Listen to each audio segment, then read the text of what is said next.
विठाल विठाल विठाल हा टाळ वाजवा टाळ विठ्ठल आजचा अभंग अनुभव सांगणारा अभंग आहे.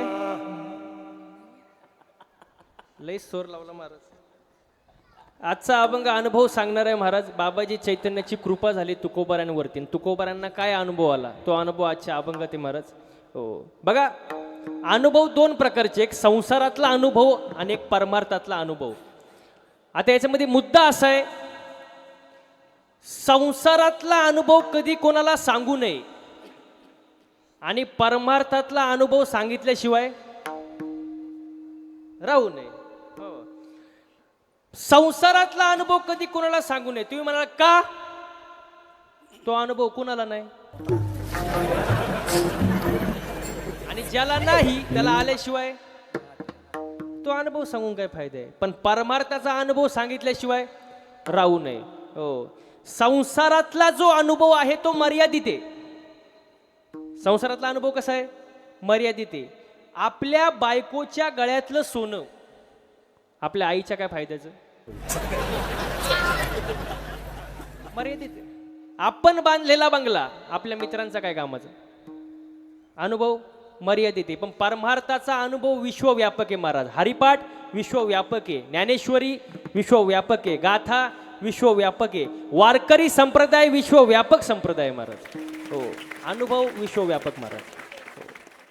आता संसारात जसं वय वाढतं किंमत कमी होते. वाढतं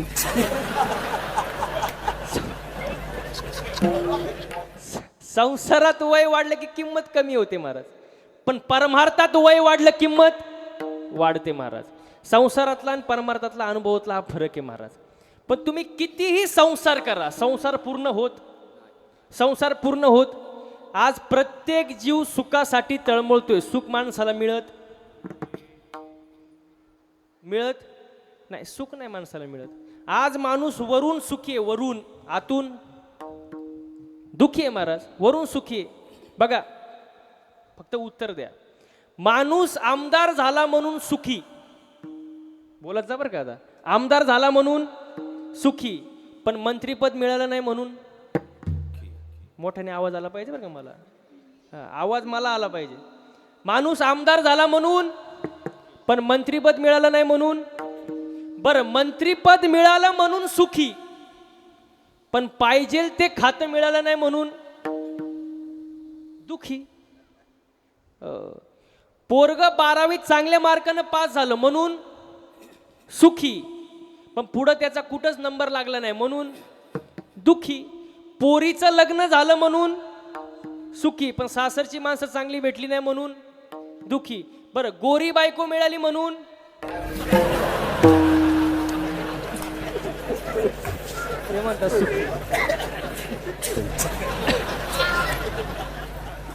हा, गोरी बायको मिळाली म्हणून सुखी, पण तिचं ना आपलं पटत नाही म्हणून दुखी. भरपूर पैसा मिळाला म्हणून सुखी, पण मिळालेला पैसा चोरीला गेला. हे 9 वाजेपर्यंत चालतच राहणार आहे.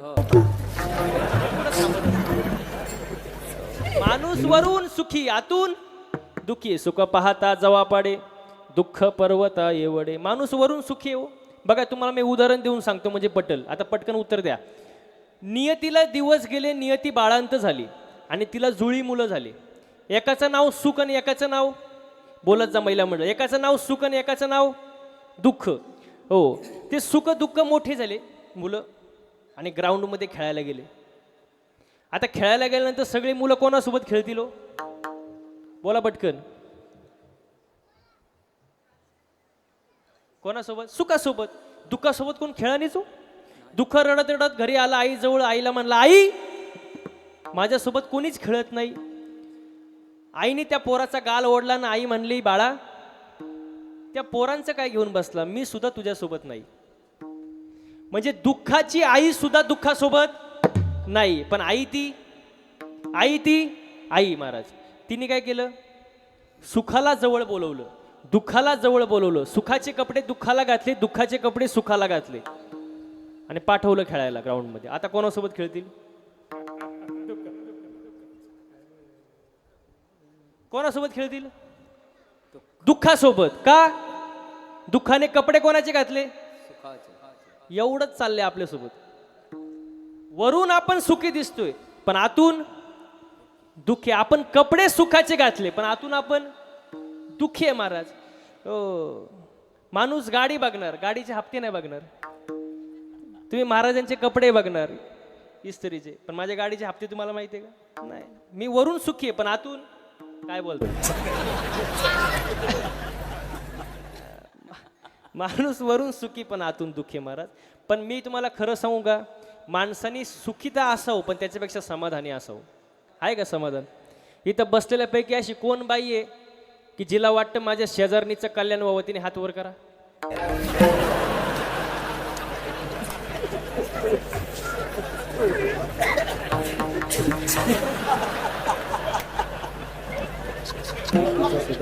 त्यांच्यात भांडणं चालली, तू कर वर मम्मी कर. ज्यांनी कोणी केला असेल एकी दोघींनी त्यांनी सुद्धा हात खाली घ्या, कारण बाकीच्यांना माहिती आहे तुमचा शेजार कोण आहे. माणूस समाधानी नाही हो. समाधानी आहे का? अजिबात नाही महाराज. काय समाधानी? तुम्हाला सांगतो, दुसऱ्याच्या दारापुढं नवीन इनोवा गाडी पाहिली महाराज, नवीन इनोवा गाडी दुसऱ्याच्या दारापुढं, याच्या छातीत चमक आली. फक्त काय माहिती मेलं ते. मेल्यानंतर बाकीचे म्हणले गाडी पाहून यांची होती. मेलं ना, गेलं का? काय नाही, समाधान नाही. समाधान पाहिजे माणसाला. आजकाल समाधान नाही माणसाला. हो, मी नेहमी एक वाक्य सांगतो कीर्तनामध्ये, एक वेळ माणसानी मळका असावं पण ओ ओवळी ओवळीच नाही ना, मळका असावं पण जळकं नसावं. मळ साफ होतो. आता आता लई पावडर आहे, सर्फ एक्सेल, टाईड, रिन, आला, घडी, वॉशिंग पावडर, सगळं मळ तुमचा साफ होणार. पण जो दुसऱ्यावर जळतो त्याची राग कधी होते त्याचं त्याला सुद्धा कळत नाही. माणसाने जळू नये, समाधानी असावं महाराज. आता समाधान नाही राहिलं महाराज. आता नाही समाधान. समाधान पाहिजे महाराज. हो बघा, पैशानं मिळतं ते सुख. वाक्य नीट आहे का? पैशानं मिळतं ते सुख. इथं जे मिळतं ते समाधान महाराज. आणि माणसाने कसं असावं? समाधान. हो, आता समाधान नाही. बघा, समाधान कशाचे? देवाच्या भक्तीमध्ये महाराज. पण भक्ती कशी पाहिजे? हेची थोर भक्ती आवडते देवा, हेची थोर भक्ती आवडते देवा, हेची थोर भक्ती आवडते देवा, हेची थोर भक्ती आवडते आवडते, हेची थोर भक्ती आवडते, हेची थोर भक्ती आवडते, हेची थोर भक्ती आवडते देवा, हेची थोर भक्ती आवडते देवा. संकल्प विमाय संसाराची, संकल्प विमाय संसाराची, संकल्प विमाय संसाराची, ठेविले अनंत तैसेची रहावे, ठेविले अनंत तैसेची रहावे.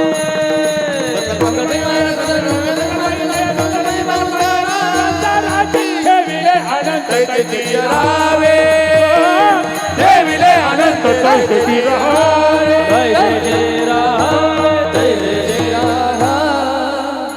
वा वा वा. भक्ती कशी पाहिजे?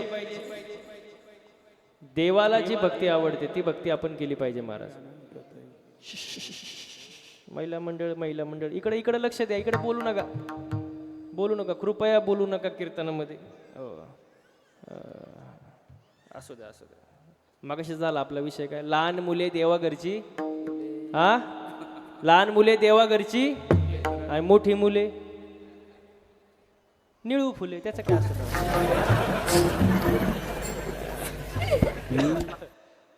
हो, इथे तरी चांगले मुले आहेत महाराज.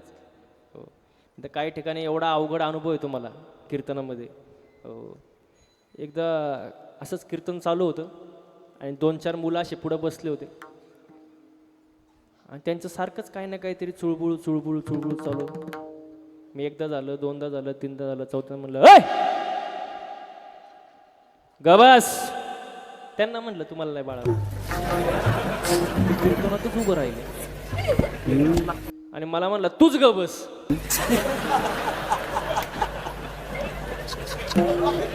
मी म्हणलं मी बसतो गप, पण कीर्तन कोण करीन? तो म्हणला मी करतो कीर्तन, द्या माझ्या प्रश्नाचं उत्तर. आता मी म्हणलं छोटं पोरग आहे, लहान पोरग आहे, विचारून विचारून काय विचारीन मला. म्हणलं विचार. तो मला सांगा महाराज, रावणाला तोंड किती? हा, रावणाला तोंड किती? हा, 10. आता मी कीर्तन करायचं तेवढं तर माहित असेल मला. मी म्हणलं 10. मग तो मला सांगा महाराज, रावण एका अंगावर कसा झोपत असेल? म्हणलं अवघड आहे भाऊ. आता तेवढा त्याचा दुसरा शेजारचा उठला आणि त्याला म्हणला, हे बस खाली, तुला काय कळतं का महाराजांना काय विचारावं? बघ मी कसा विचारतो. म्हणलं आता काहीतरी गाथ्यातलं ज्ञानेश्वरीतलं काहीतरी विचारीन मला. मग हा म्हणलं विचार. तो मला सांगा महाराज, अशी कोणती गोष्ट आहे जी पुढे गेल्यावर मागं येत नाही? पुढे गेल्यावर, म्हणलं पुढे गेल्यावर मागे येत नाही. म्हणलं मला नाही माहिती बाबा. तो म्हणतो किती सोपं आहे महाराज, ढेरी ढेरी ढेरी पुढे गेल्यावर ज्याचे असेल त्यांनी बघा. तेवढा तिसरा उठला, तो त्यांचा बॉस, त्या टोळीचा तो बॉस. तो म्हणतो दोघांना, तुम्ही बसा खाली, तुम्हाला काय कळत नाही, मी बघा कसा विचारतो. म्हणलं विचार. तो म्हणला सांगा महाराज, अशी कोणती गोष्ट आहे जी वडल्यावर बारीक होती? वडल्यावर बारीक होती. म्हणलं वडल्यावर बारीक होती, वडल्यावर वाढती का बारीक होती? वस्तू वाढती. तो म्हणतो वडल्यावर बारीक होती. मी म्हणलं वडल्यावर बारीक होती. म्हणलं मला तरी आजूपर्यंत काही दिसलं नाही असं. तो म्हणतो कायला महाराज झाला काय ना तू, तुला तर काहीच येत नाही. मी म्हणलं मला नाही माहिती, बस सांग तू. तो म्हणतो किती सोपं आहे महाराज, वडल्यावर बारीक होती. बिडी बिडी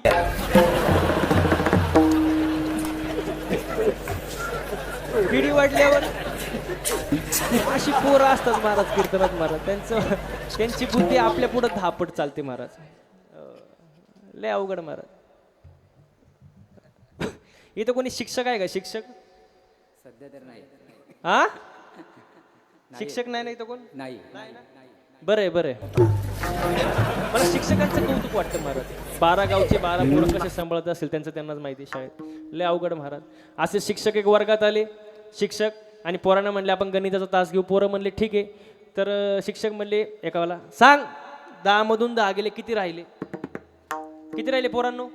10 - 10 0. हा, पण ते येडं होतं पोरग, त्याला काय कळत नव्हतं. तो म्हणला जरा सोपं करून सांगा, हे लय अवघड झाले. आता शिक्षक कधी हार मानत नाही. शिक्षक म्हणले ठीक आहे तुला सोपं करून सांगतो. आईने तुला डब्यात चपात्या किती दिल्या? चपात्या. तो म्हणला 2 चपात्या दिल्या. मग शिक्षक म्हणले 2 चपाती म्हणले तू दोन्ही खाल्ल्या. दोन्ही खाल्ल्या, खाली काय राहिलं? तो म्हणला भात. शिक्षकांनी उत्तर ऐकलं. शिक्षक पंढरपूरच्या वारीला निघून गेले, परत आलेच. असे पोरं असतात महाराज.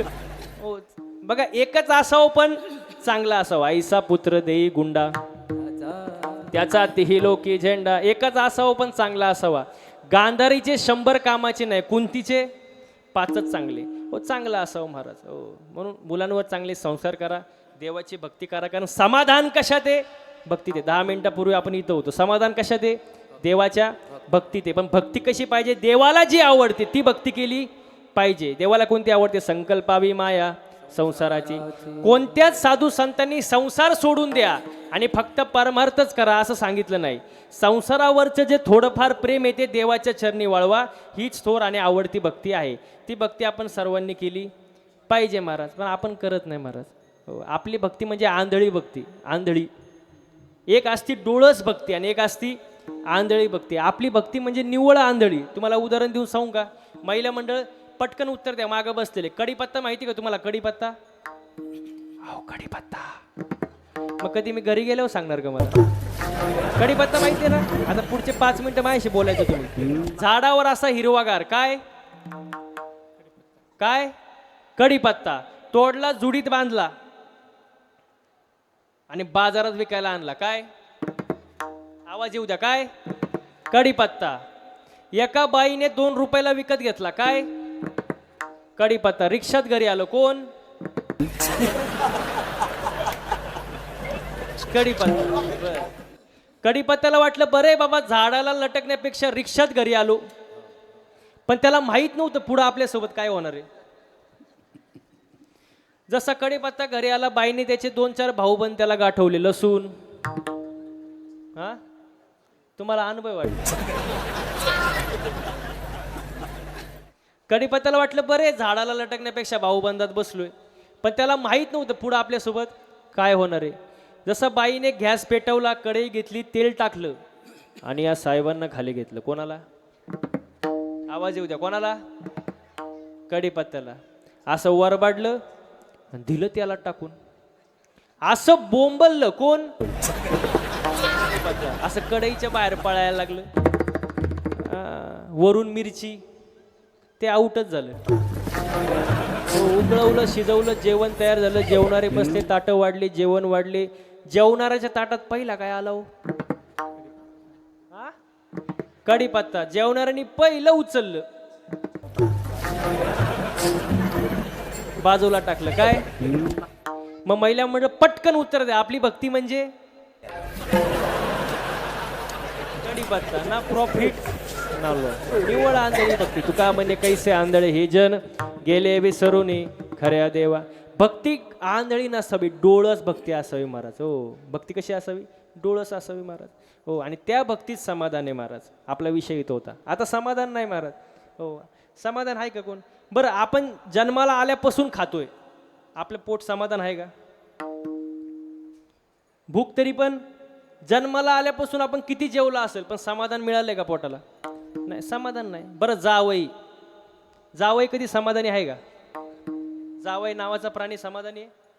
म्हातारा उद्या म्हातारा, जावई म्हातारा उद्या तरी मांडव परतण्याची अपेक्षा ठेवतो, तो समाधानी नाही महाराज. असाच एक जावई आला सासरवाडीला. महिला मंडळ, जावई सासरवाडीला आला. पहिल्यांदाच सासरवाडीला आला, पहिल्यांदाच. आणि पहिल्यांदाच सासूबाईला पाहिलं. आणि सासूबाईला पाहिल्यानंतर सासूबाई आपल्या मुलीला विचारते, जावई बापूला खायला काय आवडतं? कारण पहिल्यांदाच आले. काय आवडतं खायला? ती म्हणजे त्यांचं तसं काय नाही, ते काहीही खातात. त्यांना सोमवार नाही, एखादं त्यांना सगळं चालतं. आता पहिल्यांदाच आलं म्हटल्यानंतर सासूबाईने लय वेळ विचार केला की काय करावं काय करावं काय करावं. मग सासूबाईने ठरवलं, चला भजी करू आपण. काय करू? भजी. सुंदर असे भजी बनवले महाराज. हो, भजी तयार झाले महाराज. सगळे जेवणारे बसले, ताटं बिटं वाढले, जेवायला बसले. पण सासू इतकी मूडमध्ये, इतकी मूडमध्ये, इतकी मूडमध्ये, इतकी मूडमध्ये महाराज, की तिला जावायला भजे वाढायचं ध्यानातच नाही. जावई भज्या का पाहिजे, भजी जावई का पाहिजे, विसरून गेली. पण जावई लय हुशार होता महाराज, कारण त्याची तिसरी सासू होती. तो मुरलेला होता सासूच्या बाबतीत. तो म्हणला, बस आता आपण काहीतरी डोकं चालवलं पाहिजे. डायरेक्ट तर मागू शकत नाही, मग काहीतरी डोकं चालवलं पाहिजे. मग तो म्हणला, मामी बस, कशाचं जेवण आणि कशाचं काय? तुमच्या पोरीच्या कुकूला धोका नाही मामी. काय मधल्या रस्त्यानं पायी आलो मामी, काय सांगावं मामी, खरंच तुमची पोर नशीबवान आहे. मामीला काय कळणीच काय चाललंय.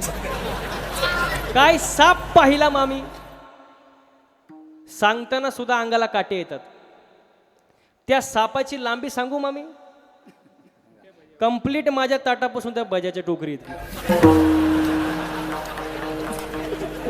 मामीला नंतर भज्यात सापाची लांबी गावाली. म्हणजे जावई कधी समाधानी आहे का? नाही महाराज. पोट कधी समाधानी आहे का? नाही महाराज. समाधानी असावं माणसाने महाराज. आज माणसाकडे समाधान नाही. ठेविले अनंते तैसेचे राहावे, चित्ती असू द्यावे समाधान. आणि समाधान देवाच्या भक्तीत आहे. मग देवाची भक्ती केल्यानंतर, संतांची भेट झाल्यानंतर अनुभव काय होतो? तुकोबाऱ्या वर्णन कसं करतात बघा. हो, सेंदड फळ सगळ्यांना माहिती आहे. ते फळ पिकल्यानंतर त्याच्यातला कडूपणा निघून जातो, कडूपणा राहत नाही. मग तसा अनुभव, तसा बदल आमच्या जीवनामध्ये घडला. हेच अभंगाच्या पहिल्या चरणात. पिकली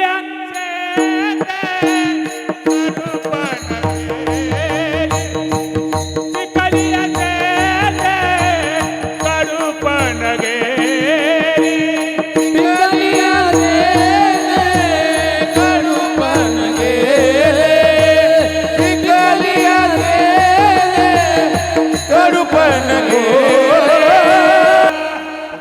शिंदे कडूपण गेले तैसे आम्हा केले पांडुरंगे. बदल होऊन आवाज गेला बरं कायचा आवाज द्या बरं जरा.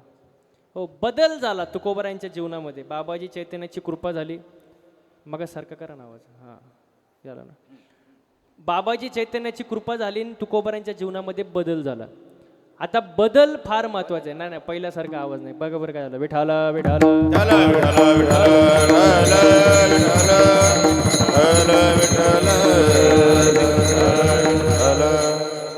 हॅलो. हां राहू द्या. खरखर आवाज येतो काहीतरी ना. हॅलो. वरती काय हे चालू आहे का काय.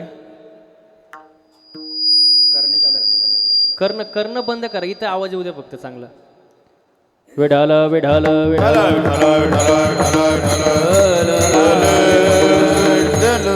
हो तुकोबारायांच्या जीवनामध्ये बदल झाला. राहू द्या. तुकोबारायांच्या जीवनामध्ये बदल झाला. आता बदल फार महत्वाचा आहे माणसाच्या आयुष्यामध्ये. हो बदल खरखर आवाज तो चालूच आहे. ते बंद झाला पाहिजे काय तर. नाही पहिला नव्हता येत ना. आता कसा आला. अगोदर नव्हता येत आवाज. कूलरचा नाही नाही खरखर जो आवाज येतो का ह्यांना कळलं असेल काय. कूलरचा आवाज येतो. Hello hello hello. हे बघा आवाज येतो खरखर. विठाला विठाला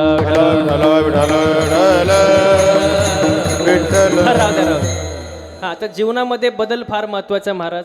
आता बदल दोन प्रकारचे नीट लक्ष द्या. एक तात्पुरता बदल आणि एक कायमस्वरूपी बदल. तात्पुरता बदल आणि कायमस्वरूपी बदल. तात्पुरता बदल म्हणजे कुत्र्याचं शेपूट नळीत घातल्यावर कसं असतं. हा सरळ आणि नळीतून काढल्यावर हा वाकडं. मग तो कुठला बदल झाला. तात्पुरता बदल. अजून एक तात्पुरता बदल सांगू का तुमच्या ओळखीतला आहे. सांगू का. हा तुम्हाला पटल असं आहे. सांगू का. पांढरे केस काळे करणे. त्यांनी लय आग्रह केला म्हणून सांगितलं. पांढरे केस काळे करणे. परत ते सफेद होणारच आहे ना. मग तो बदल कुठला झाला. तात्पुरता बदल महाराज. हो पण बदल कसा पाहिजे. कायमस्वरूपी बदल. कायमस्वरूपी बदल कसा असतो नीट लक्ष द्या. ऊसातून साखर निघाली. साखरेचा परत ऊस. कोणता बदल झाला. कायमस्वरूपी बदल. दुधातून तूप. तुपाचं परत दूध. कोणता बदल. कायमस्वरूपी बदल. परिसाचा स्पर्श लोखंडाला झाला. काय झालं लोखंडाचं. सोनं झालं. परत सोन्याचं परत लोखंड. कोणता बदल झाला. कायमस्वरूपी बदल. मग तुकोबारायांच्या जीवनामध्ये कायमस्वरूपी बदल झाला. तो बदल काय झाला अभंगाच्या दुसरं चरण. काम क्रोध लोभ काम क्रोध लोभ हिमालय ठाईती ओ काम क्रोध लोभ काम क्रोध लोभ हिमालय ठाईती काम क्रोध लोभ काम क्रोध लोभ हिमालय ठाईती काम क्रोध लोभ निमाले ठाईची सर्व आनंदाची सृष्टी झाली. काय अनुभव आला तुकोबारायांना. काय बदल झाला. काम क्रोध लोभ त्यांच्या आयुष्यातून निघून गेलं महाराज. निमाले ठाईची सर्व आनंदाची सृष्टी झाली आणि सर्व ठिकाणी आनंदमय वातावरण महाराज. बघा आनंदाचे प्रकार आहे. आनंद, अत्यानंद, ब्रह्मानंद, प्रेमानंद, विषयानंद. जन्माला आला आनंद. जन्माला आला आनंद. कशाला आला. अत्यानंद. मी कोण. ब्रह्मानंद.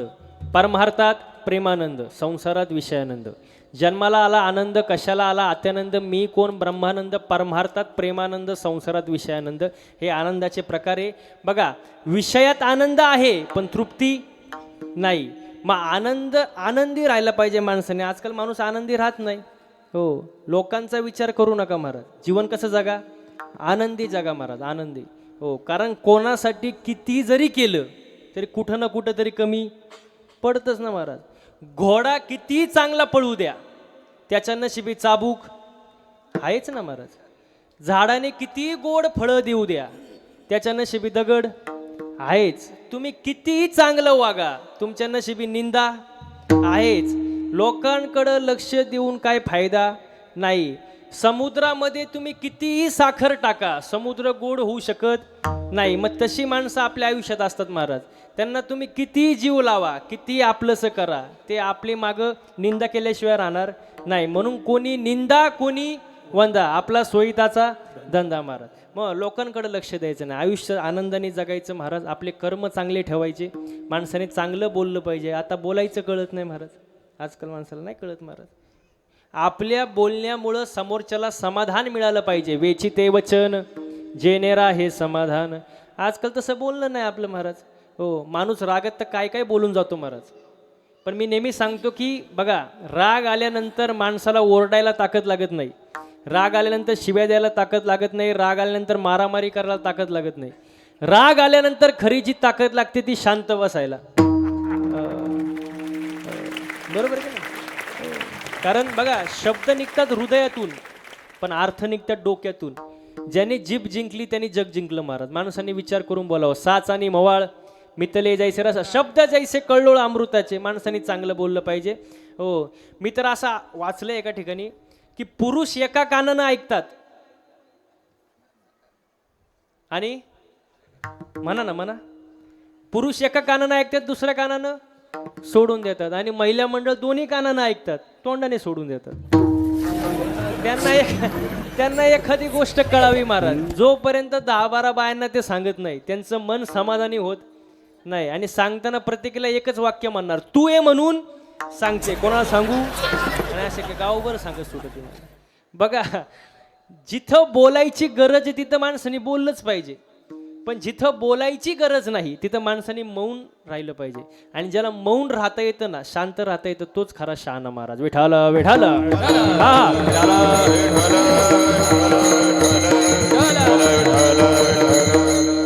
म्हणून चांगले कर्म केले पाहिजे, चांगलं बोललं पाहिजे, चांगलं वागलं पाहिजे महाराज. हो, सुंदर वागलं पाहिजे. कधी कधी आपण कीर्तनात एक वाक्य बोलतो, लोक वेगळाच अर्थ घेतात महाराज. हो, माझा मागं कार्यक्रम होता कर्नाटकमध्ये, कर्नाटक बेळगावमध्ये. आणि कीर्तन झालं. कीर्तनात मी एक वाक्य बोललो फक्त, की जसं पेराल तसं जे पेराल ते. आता याच्यामध्ये काही चुकीचं आहे का? त्याला पुरावा आहे ना, शुद्ध बीजा आणि फळे रसाळ. हा, जे पेरणार ते उगवणार. कीर्तन झालं, मी खुर्चीवर बसलो, एक जण माझ्या जवळ आला, म्हणलं महाराज तुम्ही बोललेच का? म्हणलं काय बोललो? तो म्हणलं जे पेराल ते उगेल. म्हणलं बरोबर तर आहे, काय चुकीचं आहे? तो म्हणतो साप चुकीचा आहे महाराज. म्हणलं झालं काय? तो म्हणला तुम्ही शेंगदाणा पेरला, तर फलं आलं कुठून? म्हणजे त्याचं म्हणणं असं होतं, जे पेराल म्हणजे शेंगदाणाला डायरेक्ट शेंगदाणाच आला पाहिजे, त्याचं असं म्हणणं. मी म्हणलं अरे टरफलाच्या आतमध्ये आहे ना शेंगदाणा, आहे ना? तो म्हणतो नाही नाही नाही, जे पेराल ते तुमचा शब्द आहे. माझी अक्कलच बंद झाली हो. म्हणलं करावं तरी काय? पण मी हुशार, त्याला म्हणलं तुला उत्तर पाहिजे ना, देतो, पण फुकट नाही. मला घरी चहा प्यायला ने. ठीक आहे म्हणला. घरी गेलो, त्याला म्हणलं फक्त चहा आण, बाकी काय आणू नको. तो आला कपात चहा घेऊन. म्हणलं फक्त चहा.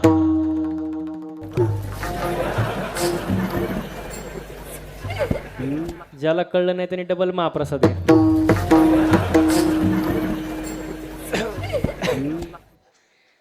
तो म्हणला महाराज फक्त चहाच आणलाय, खारी टोस्ट बटर बिस्किट नाही. अरे म्हणलं बाळवाटा, फक्त चहा चहा कप. तो म्हणला महाराज कपाशिवाय कुठं चहा असतो? म्हणलं बाळवाटा टरफलाशिवाय कुठं शेंगदाणा असतो? तो म्हणतो महाराज तुमच्या कुठं नादी लागतं. म्हणलं तुला पहिली अक्कल नव्हती का? म्हणलं एक बोललं की लोक वेगळाच अर्थ घेतात. चांगलं वागा, चांगले कर्म करा, चांगलं बोला महाराज. मी ठिकाणी कीर्तनाला गेलो, एक जण माझ्या जवळ आला, खिशातली 500ची नोट काढली महाराज आणि माझ्या पायावर ठेवली. म्हणलं ही नोट कशासाठी? तो म्हणतो काय करता महाराज, ही नोट कुठंच चालत नव्हती. कुठं चालत नाही ती इथं चालून काय? बोलायचं तर कळलं पाहिजे का नाही? तुमच्या घरी समजा पाहुणे आले तर तुम्ही काय म्हणता? काय घेणार? चहा, कॉफी. समजा उन्हाळ्यात आले, हा हा हा थंडा सरबत. उन्हाळ्यात एक पाहुणा आला एकाच्या घरी. आता बोलायचं कसं सांगतो बरं का मी. पाहुणा घरी आला आणि त्यांनी विचारलं मालकाने काय घेणार, चहा घेणार का सरबत, आता उन्हाळ्याचे दिवस आहे म्हणून विचारलं चहा घेणार का सरबत. तो म्हणला चहा उस्तोवर सरबत द्या. म्हणजे दोन्ही पण हाणायचं बेत महाराज, चहा पण आणि सरबत पण. आता असं बोलल्यानंतर घरमालक हुशार होता, तो म्हणला तुम्ही निघा, तुम्ही पाहुणे व्हायच्या लायकीचे. बोलायचं कळलं पाहिजे महाराज, चांगलं बोललं पाहिजे महाराज. हो, आपल्या बोलण्यामुळे समोरच्याला समाधान मिळालं पाहिजे. चांगलं वागा, चांगलं बोला. आव आणण्यात मजा नाही. आव काही लोक आव आणतात. एक साधू बस स्टँडवरती होता, एस टी आली, एस टीत बसला. एस टीत बसल्यानंतर आता तो साधू आव आणत होता, मी साधू आहे, मी बोलणार नाही, माझं मौन आहे. कंडक्टर आला, म्हणलं तिकीट, तर तो मौन, बोलत नाही. मग त्याने एका कागदावर लिहून दिलं, कोणाला, कंडक्टरला, की जिथं रामाचा जन्म झालाय तिथं मला जायचं, तिथलं तिकीट द्या. तर रामाचा जन्म कुठं झाला, हा, अयोध्याला. कळलं कंडक्टरला. मग कंडक्टर म्हणलं तिकीट, पैसे. त्यांनी परत लिहून दिलं, मी कोण आहे, साधू आहे, साधू को पैसे मागतो, मिळणार नाही. आता कंडक्टर हुशार, त्याला कळलं याचा गेम काय. हां, मग कंडक्टरने लिहून दिलं, तुम्ही असं करा, तुम्ही जिथं रामाचा जन्म झाला तिथं नका जाऊ, जिथं कृष्णाचा जन्म झाला काय तिथं जा. कृष्णाचा जन्म तिथलं तुम्हाला तिकीट देतो. म्हणजे आव आणला की सगळा गेम संपला. आव आणण्याची गरज नाही महाराज. माणसाने जसं आहे तसं राहावं, दिखावा करायची गरज नाही. नाही तर वरी भगवा झाला ना मे, अंतरी वश केला का मे, त्याला म्हणू नये साधू जगी विटंबना बाधू, ऐसे कैसे झाले बंधू. कर्म करुणी म्हणती साधू वांगी लावून, या राख डोळे झाकून करती पाप दावून, वैराग्याचा काळा भोगे विषयाचा सोहळा, तुका म्हणे सांगू किती, आणि जळू तयाची संगती. सर्वांनी एकदा हाताने टाळ्या वाजवून मुखानं गोड भजन करा. विठोबा रखुमाये,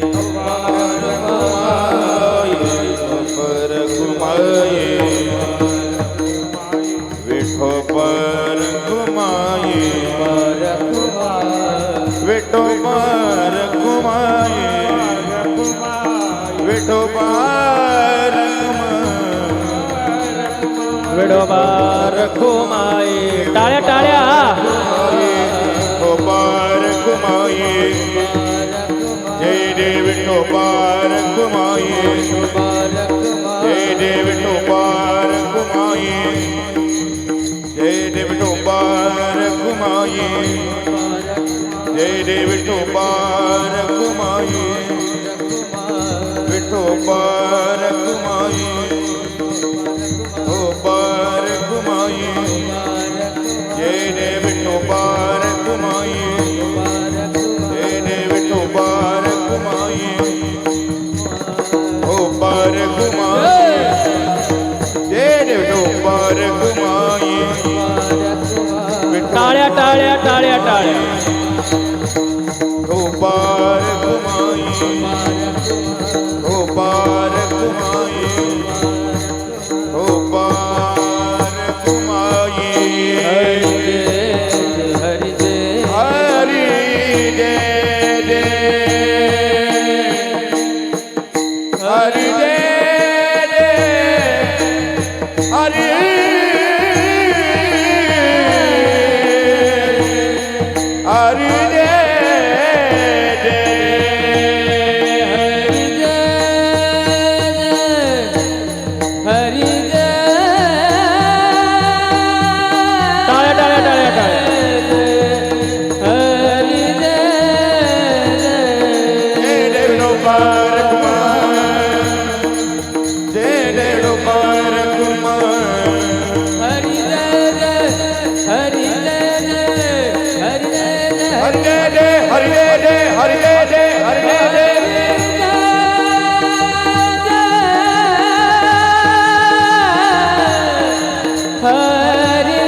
हरि जय हरि जय जय, हरि जय जय, हरि हरि जय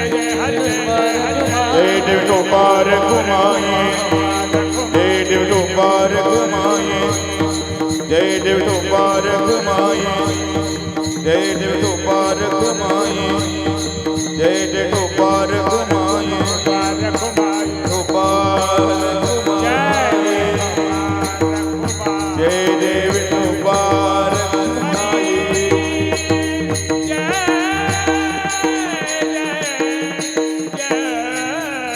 क्या बात है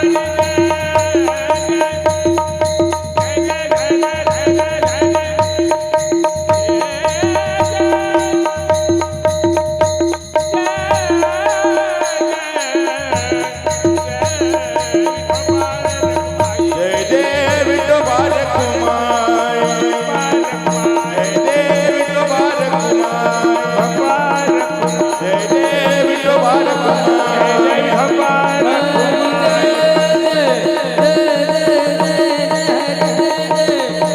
हरि जय जय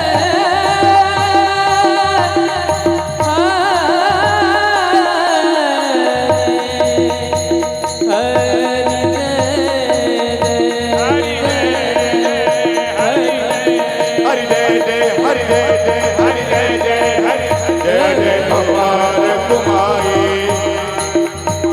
विठोबार कुमाई चला हरवाली मंडळी चला जय जय विठोबार कुमाई जय जय विठोबार पुढे पुढे जय जय विठोबार कुमाई कुमार जय जय विठोबार विठोबार कुमाई विठोबार कुमार विठोबार कुमार विठोबार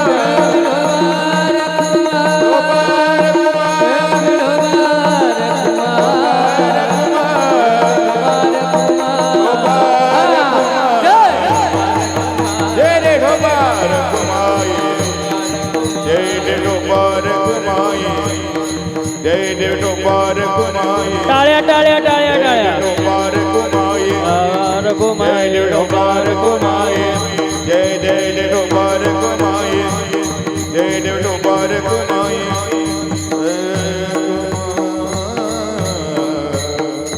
ज्ञानेश्वर माऊली ज्ञानराज माऊली जय जय ज्ञानेश्वर माऊली ज्ञानराज माऊली जय जय ज्ञानेश्वर माऊली ज्ञानराज माऊली जय जय ज्ञानेश्वर माऊली ज्ञानराज